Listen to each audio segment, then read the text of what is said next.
An overview of our Torxz bars is you're going to fit all the 17 and up Super Duty trucks, both dual rear wheel and single rear wheel. So moving from the front to the back, we've got our frame mounts right here. This is going to bolt where the factory leaf spring kind of perch is. There's already a few holes in the frame on the driver's side we use, and then we drill some new ones on the passenger side. Super easy to access this because we can get a tab nut in the backside by hand. It's not like trying to go into the box frame up here.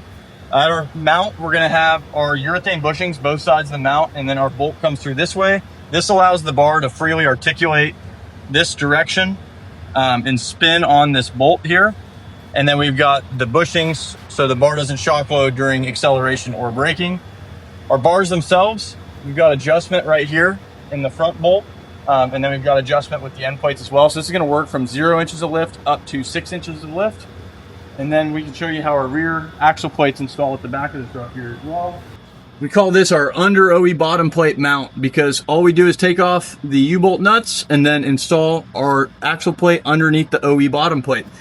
Super easy install. We've got a bushing set right here as well with the bolt going this way. This allows the bar to articulate in this direction. So we've got full articulation in both axes on the bar.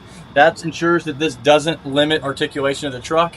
And then those bushings also prevent shock loading.